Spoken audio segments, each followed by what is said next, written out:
Hello दोस्तों, स्वागत है आपका हमारे YouTube channel the Exampedia a smarter way of learning. जैसा कि हम लोग उत्तर प्रदेश का जो करंट अफेयर चला रहे हैं उसी सीरीज़ को आज आगे बढ़ाते हुए आज हम लोग कौन सा पार्ट लेकर आए हैं? चौथा पार्ट लेकर आए हैं।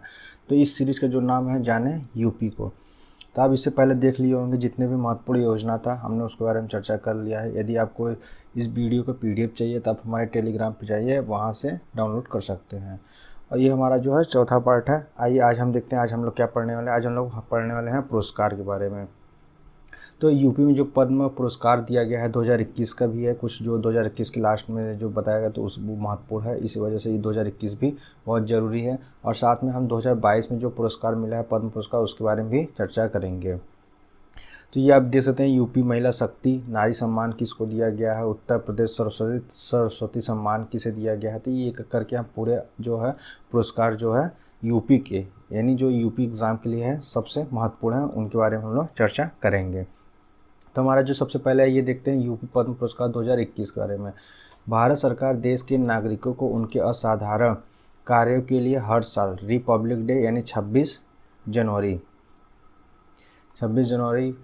पर पद्म भूषण और पद्मश्री अवार्ड की घोषणा करती है। ये सम्मान भारतीय नागरिकों को कला, सामाजिक कार्य, सार्वजनिक मामले, विज्ञान और इंजीनियरिंग, व्यापार और उद्योग, चिकित्सा विशेषज्ञता आदि क्षेत्र में उनके असाधारण कार्यों एवं विशिष्ट सेवा के लिए दिया जाता है। आप देख सकते हैं इसमें इस वर्ष उत्तर प्रदेश की 14 हस्तियों को इस पुरस्कार से सम्मानित किया गया। तो कितने हस्तियों को किया गया है? 14 हस्तियों को सम्मानित किया गया है। सबसे पहले हम देखते हैं यूपी के पूर्व मुख्यमंत्री कल्याण सिंह को पद्म विभूषण से सम्मानित किया गया है। इनका जन्म जनवरी 1932 को उत्तर प्रदेश के अलीगढ़ में हुआ था। 2 बार उत्तर प्रदेश के मुख्यमंत्री रहने वाले कल्याण सिंह राजस्थान और हिमाचल प्रदेश के राज्यपाल भी रहे थे। 1993 के उत्तर प्रदेश विधानसभा चुनाव में अतरौली और कासगंज से विधायक निर्वाचित हुए थे। अगला हम देखते हैं पद्म विभूषण से सम्मानित श्री राधे श्याम जी खेमका का जन्म 1935 में बिहार के मुंगेर जिले में हुआ था। खेमका एक पत्रकार थे, साथ ही वह गीता प्रेस ट्रस्ट बोर्ड अध्यक्ष भी रहे हैं। आगे हम देखते हैं पद्म भूषण से सम्मानित Rashid Khan Indian classical musical के कलाकार हैं जो कि रामपुर के रहने वाले हैं। इन्हें पद्मश्री व संगीत नाटक अकादमी अवार्ड भी मिल चुका है। इन्हें इंडियन म्यूजिक में ख्याली गायकी के लिए जाना जाता है। अगला हम देखते हैं संपूर्णानंद संस्कृत विश्वविद्यालय के पूर्व वाइस चांसलर और न्याय शास्त्र के विद्वान पूर्व आचार्य प्रोफेसर विशिष्ट तिवारी को उत्तर प्रदेश साहित्य और शिक्षा क्षेत्र में अभूतपूर्व योगदान पर पद्म भूषण सम्मान मिला है, जो कि एक देवरिया जिले के रहने वाले हैं। ये हम जिला क्यों बता रहे हैं क्योंकि एग्ज़ाम अक्सर पूछ लिए जाते हैं कि जो वाइस चांसलर थे संपूर्णानंद संस्कृत विश्वविद्यालय के तो कहाँ के रहने वाले थे, तो इसलिए यूपी से रिलेटेड है, तो इसलिए हम इसको जिला के साथ बता रहे हैं। आगे देखते हैं बरेली के अस्थाना परिवार से ताल्लुक़ रखने वाले कमलिनी अस्थाना और नलिनी अस्थाना संयुक्त रूप से कला पद्मश्री पुरस्कार के लिए चुनी गई हैं। कथक नर्तकनी है। अगला देखते हैं पंडित शिवनाथ मिश्र का जन्म 12 अक्टूबर 1943 को हुआ था। इन्हें विदेशों में भी कई अवार्ड मिल चुके हैं और अब भारत सरकार ने इन्हें पद्मश्री के लिए चुना है। सेठ पाल सिंह को अगला देखते हैं सबसे महत्वपूर्ण है ये कृषि के लिए। सेठ पाल सिंह को कृषि में पद्मश्री से सम्मानित किया गया है, जो कि खेती के साथ साथ होम्योपैथिक से डिग्री प्राप्त कर गाँव में लोगों का इलाज भी कर रहे हैं। अगला हम देखते हैं विद्या बिंदु सिंह को साहित्य एवं शिक्षा में पद्मश्री से सम्मानित किया गया है, जो कि फैजाबाद की रहने वाली हैं। आगे हम देखते हैं शिवानंद को योगा में पद्मश्री अवार्ड दिया गया है। 8 अगस्त 1896 के जन्म में शिवानंद को योग और धर्म में विशेषज्ञता प्राप्त है। आगे हम देखते हैं अगला है अजय कुमार सोनकर को साइंस और इंजीनियरिंग के क्षेत्र में पद्मश्री दिया गया है। विज्ञान व इंजीनियरिंग क्षेत्र में उनके उत्कृष्ट वैज्ञानिक उपलब्धियों की वजह से उन्हें यह सम्मान दिया गया है। अगला हम देखते हैं मिर्ज़ापुर की अजिता श्रीवास्तव को कजरी लोक गीतों की विद्या के संरक्षण एवं प्रचार प्रसार के लिए संगीत नाटक अकादमी पुरस्कार प्रदान किया जा चुका है। अब इन्हें कला के क्षेत्र में पद्मश्री से सम्मानित किया गया है। अगला देखते हैं चिकित्सा के क्षेत्र में बेहतर कार्य करने के लिए BHU चिकित्सा विज्ञान संस्थान के मेडिसिन विभाग में पूर्व प्रोफेसर डॉक्टर कमलाकर त्रिपाठी को पद्मश्री सम्मान के लिए चुना गया है। आगे हम देखते हैं कुछ पद्मश्री के बारे में। भारत सरकार द्वारा वर्ष 1954 में पद्म विभूषण अवार्ड की शुरुआत की गई थी। ये सम्मान कला, सामाजिक कार्य, सार्वजनिक मामले, विज्ञान और इंजीनियरिंग, व्यापार, उद्योग, चिकित्सा विशेषज्ञता आदि क्षेत्र में विशिष्ट सेवा के लिए दिया जाता है। पद्म पुरस्कार का गठन हर साल प्रधानमंत्री द्वारा किया जाता है। देखिए 3 होते हैं, पद्म विभूषण, पद्म भूषण और पद्मश्री होते हैं। ये पद्म पुरस्कारों में सर्वोच्च होता है, जिसमें पुरस्कार के रूप में एक ब्रोंज मेडल दिया जाता है। पद्म भूषण पद्म सम्मानों में दूसरा सर्वोच्च सम्मान है। इस सम्मान में भी ब्रोंज मेडल दिया जाता है। पद्मश्री यह पद्म सम्मान में तीसरा सर्वोच्च सम्मान है, जो कि नागरिक के विशिष्ट योगदान के लिए दिया जाता है। अब हम लोग देते हैं यूपी पद्म पुरस्कार 2022। राष्ट्रपति रामनाथ कोविंद ने कुल 119 चयनित व्यक्तियों को पद्म पुरस्कार प्रदान किए हैं। इनमें 7 पद्म विभूषण, 10 पद्म भूषण और 102 पद्मश्री पुरस्कार शामिल है। पद्म विभूषण की सूची में यूपी से कोई भी नाम आधिकारिक रूप से शामिल नहीं हुआ है। यद्यपि 1921 में उत्तर प्रदेश के झांसी में जन्मे ब्रजवासी लाल को इस साल पद्म विभूषण सम्मान से सम्मानित किया गया है। तो किसे किया गया? उत्तर प्रदेश के झांसी में जन्मे ब्रजवासी लाल को इस साल पद्म विभूषण से सम्मान दिया गया है। आगे हम देखते हैं भारतीय पुरातत्व सर्वेक्षण के पूर्व महानिदेशक रह चुके बीवी लाल को ख्याति अयोध्या की बाबरी मस्जिद के विवादित ढांचे की नींव में मंदिर मौजूद होने की खोज के लिए मिली थी। अगला हम देखते हैं, इसके अलावा भी प्रोफेसर लाल ने हस्तिनापुर जो उत्तर प्रदेश, शिशुपालगढ़ उड़ीसा, पुराना किला दिल्ली, कालीबंगन राजस्थान समेत कई महत्वपूर्ण ऐतिहासिक स्थलों की खुदाई में अपना योगदान दिया है। राज्य की कैटेगरी में उन्हें दिल्ली में रखा गया है, इसलिए ऑफिशियल रूप में देखा जाए तो यह पद्म विभूषण की सूची में यूपी से इस कोई भी नाम आधिकारिक रूप से शामिल नहीं हुआ है। आगे हम देखते हैं, पद्म भूषण में श्री नृपेंद्र मिश्रा को सिविल सेवा के क्षेत्र में उत्कृष्ट कार्य के लिए यूपी पद्म भूषण सम्मान के रूप में सम्मानित किया गया है। देवरिया जिले के नृपेंद्र मिश्र 1967 बैच के आईएएस अधिकारी रहे हैं। उन्हें यह सम्मान देश के प्रति उनके कार्य और दायित्व को ईमानदारी पूर्वक निभाने के लिए दिया गया है। आगे देखते हैं, पद्म भूषण सम्मान की लिस्ट में यूपी से एक और नाम डॉक्टर कल्बे सादिक का है, जिन्हें मरणोपरांत अध्यात्मवाद के क्षेत्र में बेहतरीन काम के लिए पद्म भूषण सम्मान प्रदान किया गया है। कल्बे सादिक यूपी के all India Muslim personal law board के उपाध्यक्ष एवं शिया धर्म गुरु रहे हैं। डॉक्टर सादिक दुनिया भर में शिक्षा और विशेषकर लड़कियों और गरीब बच्चों के लिए काफ़ी सक्रिय भी रहे हैं। आगे हम देखते हैं, पद्मश्री पुरस्कार पाने वाले यूपी की शख्सियत में एक लंबी फेहरिस्त है। गुलफाम अहमद, जिन्हें कला के क्षेत्र में महत्वपूर्ण योगदान के लिए पद्मश्री सम्मान से सम्मानित किया गया है। सरोद और रबाब वादक के रूप में मशहूर 66 साल के उस्ताद गुलफाम अहमद मूल रूप से यूपी के ही हैं। आगे हम देखते हैं, जगदीश चौधरी, जिन्हें मरणोपरांत समाज सेवा के क्षेत्र में इस सम्मान से सम्मानित किया गया है। आगे देखते हैं, डॉक्टर अशोक कुमार साहू, जिन्हें चिकित्सा के क्षेत्र में बेहतरीन काम के लिए पद्मश्री सम्मान से नवाजा गया। कानपुर के रहने वाले doctor Ashok Kumar Sahu Kanpur inter Vipassana meditation centre के जरिए जनसेवा का काम कर रहे हैं।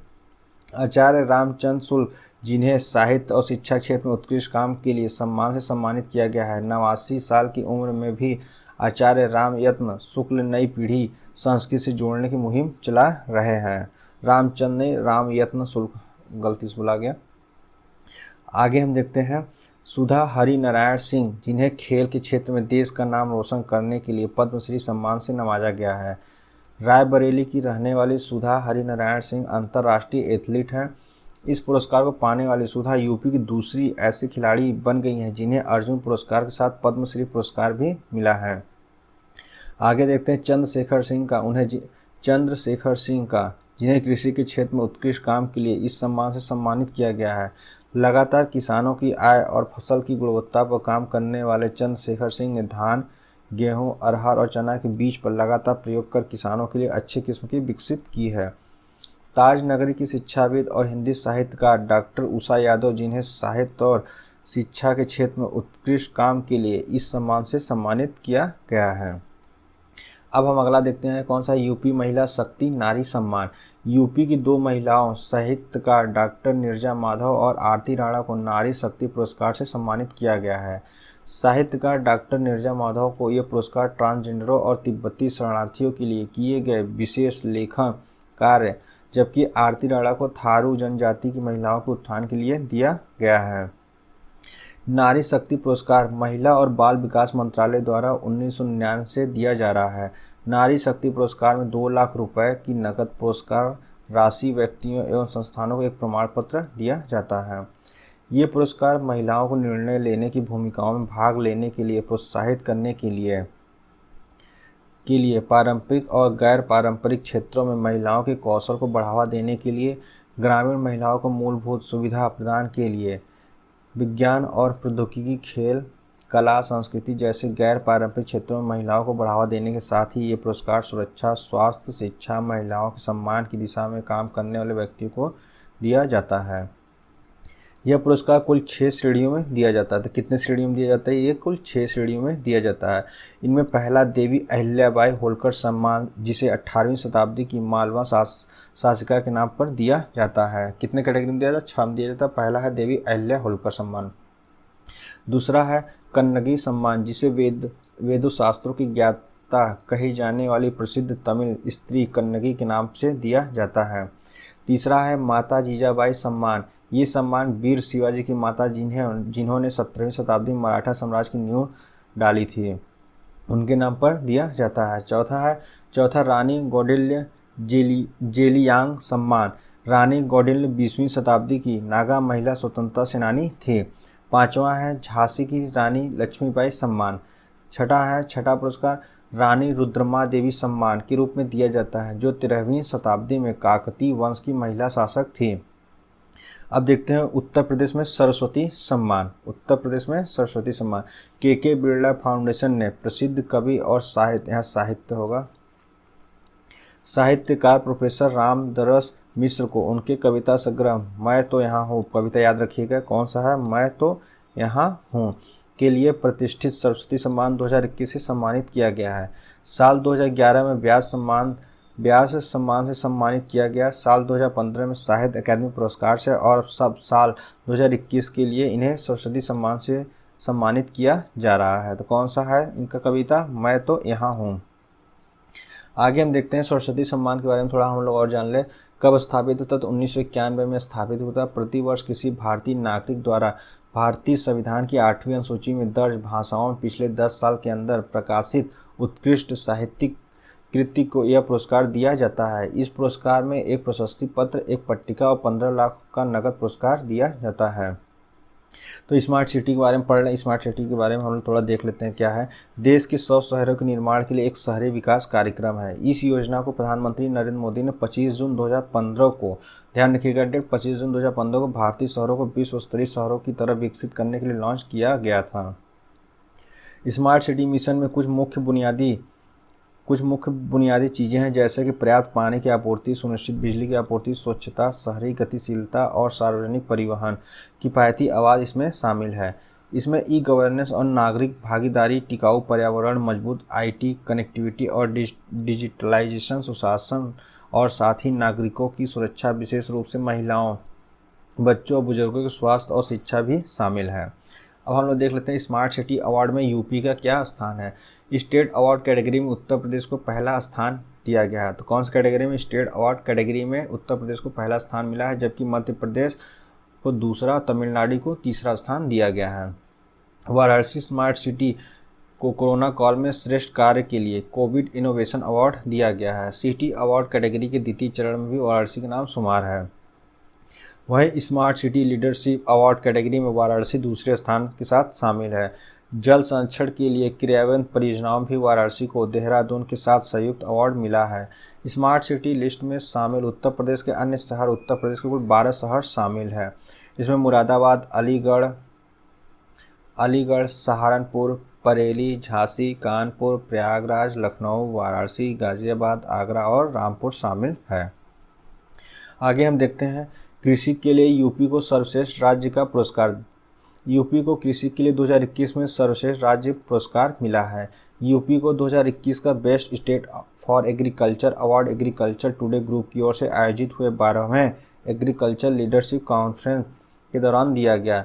Best state for agriculture award के क्राइटेरिया के अंतर्गत ऐसे राज्य जिन्हें कृषि के विकास के लिए नई और लोकप्रिय नीतियों की शुरुआती की हो, उनकी इन नीतियों का लाभ किसानों को पहुंचा हो।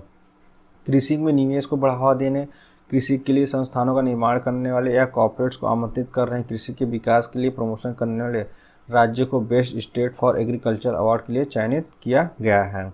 आगे हम देखते हैं best state for innovation 2021 Haryana को, best state for horticulture award Uttarakhand को दिया गया है। किसानों की आय दुगनी करने के लिए उत्तर प्रदेश की पहल ग्रेडिंग, प्रसंस्करण, विपणन एवं कृषि के विविधीकरण पर जोर दिया गया है। प्रधानमंत्री जो इसमें कह सकते हैं किसानों जो आय दुगनी करने के लिए उत्तर प्रदेश की जो पहल है, इसमें देखिए कौन कौन सी है। तो प्रधानमंत्री फसल बीमा योजना का लाभ सभी ज़रूरतमंद किसानों तक पहुंचना है। सभी कृषकों को सॉयल हेल्थ कार्ड उपलब्ध कराना। 50 लाख किसानों को ड्रिप एवं स्प्रिंकलर सिंचाई से लाभान्वित कराना। देश में जैविक खेती को बढ़ावा देने के लिए उत्तर प्रदेश में गठित राज्य जैविक प्रमाणीकरण संस्था से पंजीकृत किसानों को मानक के अनुसार उनके उत्पादों का प्रमाणन कराना। पूर्वी उत्तर प्रदेश में हरित क्रांति के विस्तार की उप योजना यानी राष्ट्रीय कृषि विकास योजना के जरिए चावल और गेहूं की उत्पादकता में बढ़ोतरी, मृदा स्वास्थ्य में सुधार, सिंचाई क्षमता को बढ़ावा देने और जल के बेहतर इस्तेमाल के अलावा ऊसर क्षेत्र में जिप्सम का इस्तेमाल, सामुदायिक भंडार योजना और खेती की लागत को कम करने के लिए उन्नत कृषि पद्धति को बढ़ावा दिया गया है। अब हम आगे देखते हैं नेशनल फूड सिक्योरिटी मिशन के तहत यूपी में गेहूं, चावल, मोटे अनाज, दलहन, तिलहन की सुरक्षा के लिए मिशन चलाए जा रहे हैं। प्रधानमंत्री कृषि सिंचाई योजना के जरिए जिला सिंचाई योजना और राज्य सिंचाई योजना तैयार की गई है। तो यूपी की कृषि बेहतरी के लिए निम्न योजनाएं लागू हैं। तो अब इसमें देखिए कौन कौन सी योजना चल रही हैं जो इस समय यूपी में। नेशनल कृषि से रिलेटेड सारी योजनाएं हैं। National mission for sustainable agriculture, प्रधानमंत्री फसल बीमा योजना, पुनर्गठित मौसम आधारित फसल बीमा योजना, integrated scheme on agriculture census economics and statistics. अगला प्रमाणित बीजों पर अनुदान संबंधित योजना, संकर बीजों के उपयोग को बढ़ावा देने की योजना, अटल सोलर फोटोवोल्टिक इरिगेशन पंप की स्थापना, कृषि प्रशिक्षित उद्यमी स्वावलंबन एग्री जंक्शन योजना, विभिन्न पारिस्थितिकीय संसाधनों द्वारा कीट या रोग नियंत्रण की योजना, मुख्यमंत्री कृषक दुर्घटना कल्याण पंडित दीनदयाल उपाध्याय किसान समृद्धि योजना। ये सारे जो आप योजना देख रहे हैं, अब ये पूरे योजना यूपी में कृषि से रिलेटेड चल रहे हैं। आगे हम देखते हैं राष्ट्रीय पंचायत पुरस्कार 2022 में यूपी को 28 मिले हैं अवार्ड। 24 अप्रैल यानी पंचायती राज दिवस के अवसर पर उत्तर प्रदेश को अलग अलग श्रेणियों में कुल 28 पुरस्कार मिले हैं। यूपी को मिले पुरस्कारों में पंडित दीनदयाल उपाध्याय पंचायत सशक्तिकरण पुरस्कार, नानाजी देशमुख राष्ट्रीय गौरव ग्राम सभा पुरस्कार, बाल हितैषी ग्राम पंचायत पुरस्कार और ग्राम पंचायत विकास योजना पुरस्कार शामिल है। यहाँ पे और होगा। इसके साथ ही यूपी को ई पंचायत पुरस्कार जो कि सिर्फ राज्यों या केंद्र शासित प्रदेशों को दिया जाता है, उससे भी सम्मानित किया गया है। यानी ई पंचायत जो पुरस्कार है वो भी यूपी को मिला है। 73वें संविधान संशोधन अधिनियम 1992 के माध्यम से पंचायती राज संस्था को संवैधानिक स्थिति प्रदान की गई है। इस संविधान संशोधन अधिनियम द्वारा संविधान में भाग 9 में जोड़ा गया था। आगे हम देखते हैं यूपी के फिल्मकार की फिल्म हुई ऑस्कर के लिए नॉमिनेटेड। जो ऑस्कर के लिए यूपी की फिल्म थी वो नॉमिनेटेड हुई थी, उसके बारे में बस देख लेते हैं। बाकी आपको ऑस्कर अवार्ड देखना है तो आप हमारे प्लेलिस्ट में जाइए, वहाँ पे हमने ऑस्कर अवार्ड एक अलग से वीडियो बनाया हुआ है। वाराणसी के प्रतिभावान अभिनेता विवेक त्रिपाठी की शॉर्ट फिल्म हाईवे नाइट्स, कौन सी मूवी हाईवे नाइट्स को ऑस्कर के लिए नॉमिनेटेड किया गया है। यह फिल्म हाईवे पर सेक्स वर्कर के तौर पर काम करने वाली एक लड़की के जीवन पर आधारित है। आगे देखते हैं ई गवर्नेंस पुरस्कार में यूपी का क्या है। हाल ही में नेशनल लेवल पर डिजिटलाइजेशन और ई गवर्नेंस के लिए उत्तर प्रदेश को ई गवर्नेंस के विभिन्न क्षेत्रों में 5 प्रतिष्ठित पुरस्कार मिले हैं। कितने टोटल मिले हैं? तो 5 प्रतिष्ठित पुरस्कार दिए गए हैं, जिनमें से 2 उच्च शिक्षा विभाग द्वारा प्राप्त किए गए हैं। मुख्यमंत्री कार्यालय के यूपी दर्पण डैशबोर्ड को उत्कृष्टता पुरस्कार के लिए चुना गया है। उच्च शिक्षा विभाग को नया कॉलेज या पाठ्यक्रम खोलने के लिए ऑनलाइन एफिलिएशन पोर्टल और डिजिटल लाइब्रेरी प्रोजेक्ट के लिए CSISIG, इसका फुल फॉर्म जरूर ध्यान रखिएगा, computer society of India and special interest group, e governance पुरस्कार 2021 मिला है। राष्ट्रीय स्तर पर सम्मानित होने वाले 2 अन्य ई गवर्नेंस पोर्टल्स हैं, माइन मित्र और सेवा मित्र हैं। भारत में ई गवर्नेंस की शुरुआत 1970 में इलेक्ट्रॉनिक डिपार्टमेंट की स्थापना के साथ हुई, जिसके बाद 1976 में नेशनल इंफॉर्मेशन सेंटर की स्थापना की गई, जो कि आज भारत के लगभग 90% ई गवर्नेंस के कार्य को देखता है। आगे देखते हैं, राष्ट्रीय जल पुरस्कार में यूपी को पहला स्थान। उत्तर प्रदेश सरकार ने वर्षा जल के संचय को लेकर काफ़ी सजगता दिखाई है, जिसके चलते उत्तर प्रदेश के जल शक्ति विभाग को देश में प्रथम पुरस्कार मिला है। राष्ट्रपति श्री रामनाथ कोविंद ने 29 मार्च 2022 को नई दिल्ली में विज्ञान भवन में तीसरे राष्ट्रीय जल पुरस्कार के विजेताओं को सम्मानित किया है, जिसमें जल शक्ति विभाग के कार्य के लिए उत्तर प्रदेश को सभी राज्यों में नंबर 1 चुना गया है। उत्तर प्रदेश सरकार के जल शक्ति मंत्री स्वतंत्र देव सिंह ने यह पुरस्कार प्राप्त किया। वहीं राजस्थान को दूसरा और तमिलनाडु को तीसरा पुरस्कार प्राप्त हुआ है। पहला राष्ट्रीय जल जो पुरस्कार 2018 में जल शक्ति मंत्रालय द्वारा दिया गया था। आगे हम देखते हैं, यूपी के 8 बच्चे प्रधानमंत्री राष्ट्रीय बाल पुरस्कार से सम्मानित हुए हैं। 24 जनवरी 2022 को प्रधानमंत्री ने 61 बच्चों को राष्ट्रीय बाल पुरस्कार से सम्मानित किया था। टोटल कितने बच्चे थे? 61 बच्चे थे। इनमें से 29 बच्चे को इस वर्ष और 32 बच्चों को पिछले वर्ष के लिए सम्मानित किया गया है। यह पहला मौका है जब प्रधानमंत्री ब्लॉकचेन टेक्नोलॉजी के माध्यम से डिजिटली पुरस्कार प्रदान कर रहे हैं।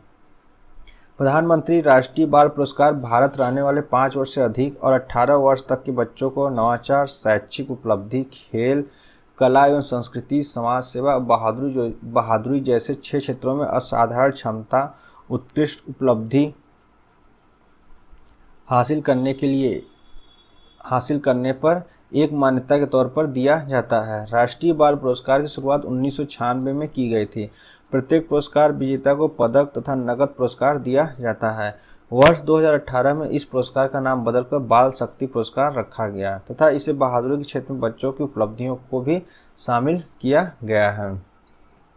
तो ये हमारे जितने भी पुरस्कार से रिलेटेड फैक्ट थे या जो भी कर सकते हैं, राष्ट्रीय बाल पुरस्कार जैसे हुआ, प्रधानमंत्री जितनी योजना है कृषि से रिलेटेड वो चल रही हैं, हमने सारे कवर कर दिए हैं, पुरस्कार 2021 का और 2022 का। तो जो हमारा अगला पार्ट होगा अर्थव्यवस्था से रिलेटेड होगा, उसमें हम लोग देखेंगे क्या करके औद्योगिक उत्पादन, विद्युत उत्पादन, श्रमिक संबंधित आंकड़े। तो हमारा जो है इकोनॉमी से रिलेटेड अगला टॉपिक रहेगा। उम्मीद करते हैं आपको ये वीडियो पसंद आए। यदि पसंद आए तो शेयर करें, सब्सक्राइब करें, लाइक करें। धन्यवाद।